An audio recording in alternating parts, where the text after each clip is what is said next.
Persekutuan doa yang keenam dalam rangka menghayati sengsara Yesus, GKJ Wisma Panunggal Mericat. Sudah selesai, berjuang sampai finish.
Injil Yohanes pasal 19 ayat 30 mengatakan demikian. Sesudah Yesus meminum anggur asam itu, berkatalah ia, "Sudah selesai." Lalu ia menundukkan kepalanya dan menyerahkan nyawanya. Pernyataan "sudah selesai" merupakan bagian dari 7 perkataan Yesus di kayu salib. Perkataan Tuhan Yesus di kayu salib, kalau dicermati, perkataan yang ditujukan kepada Bapaknya itu adalah perkataan yang pertama, keempat, dan ketujuh. Jadi kalau diharmonisasikan keempat kitab Injil secara urut, perkataan Yesus sebanyak 7 kali di kayu salib, pernyataan yang pertama, keempat, dan ketujuh itu ditujukan kepada Bapa di surga. Satu ada yang bagian yang pertama, keempat itu adalah tengah, dan ketujuh adalah yang terakhir. Menarik untuk direnungkan. 7 perkataan pertama, tengah, dan terakhir ditujukan kepada Bapaknya. Berarti kehidupan Yesus ketika menjalani misi untuk menyelamatkan manusia selalu menyerahkan dan mengandalkan Bapa di surga. Kemudian perkataan yang kedua ditujukan kepada penjahat. Perkataan yang ketiga ditujukan kepada Maria. Sedangkan perkataan 5 dan ke-6 adalah perkataan yang ditujukan untuk semuanya, termasuk kepada kita. Pernyataan sudah selesai bukan menunjukkan bahwa Yesus itu kalah dengan penderitaan itu, atau Yesus itu menyerah terhadap penderitaan itu. Bukan.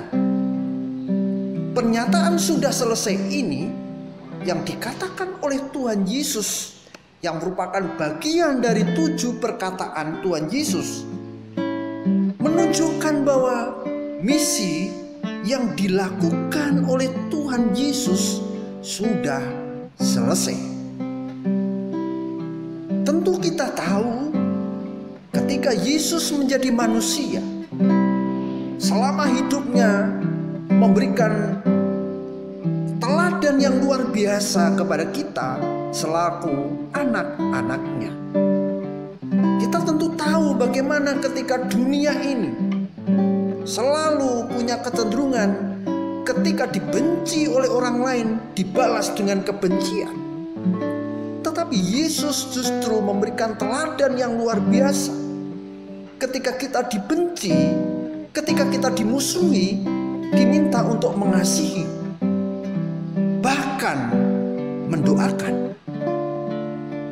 Ketika orang lain senang kepada suatu keresahan, suatu yang tidak membuat damai, Tuhan justru mengajarkan damai sejahtera kepada para murid. Sebelum Tuhan Yesus mati, 7 perkataan Tuhan Yesus di kayu salib memberikan inspirasi yang luar biasa, termasuk pernyataan sudah selesai yang dikatakan oleh Tuhan Yesus, menunjukkan bahwa misi sudah berakhir, perjuangannya sampai finish. Bapak, Ibu, dan Saudara yang dikasihi oleh Tuhan, kita perlu meneladani Yesus, yaitu taat dan setia sampai finish. Penderitaan dan persoalan yang kita hadapi di dunia ini tidak sebanding dengan penderitaan yang dilakukan Tuhan Yesus. Tuhan Yesus tidak hanya berteori, tetapi melakukan tindakan nyata. Selalu mengandalkan Bapa di surga, bahkan selalu menunjukkan setia ketika menghadapi penderitaan. Oleh sebab itu, kita perlu untuk mencontoh Yesus ketika hidup di dunia ini. Penderitaan, persoalan, bahkan dalam situasi pandemi COVID-19 ini, tentu kita tidak boleh menyerah. Kita harus selalu berserah kepada Bapa di surga. Dan Yesus membuktikan kepada kita semua bisa berjuang sampai selesai. Seperti yang dikatakan di dalam Injil Yohanes pasal 19 ayat 30. Sudah selesai. Setelah itu kemudian dilanjut dengan menundukkan kepala dan menyerahkan nyawanya. Demikian kiranya firman Tuhan dan sikap yang diteladani oleh Yesus dapat kita contoh di dalam kehidupan kita sehari-hari. Amin. Bapa kami di surga, kami mengucap syukur dan terima kasih oleh karena Tuhan memberikan teladan kepada kami selaku anak-anak-Mu. Mampukan kami untuk bertekun dalam setiap proses dalam menjalani kehidupan ini, baik sebagai individu maupun sebagai gereja. Mampukan kami untuk senantiasa setia mengikut Tuhan Yesus hingga akhirnya. Terima kasih Tuhan, terpujilah kekal sampai selama-lamanya. Amin.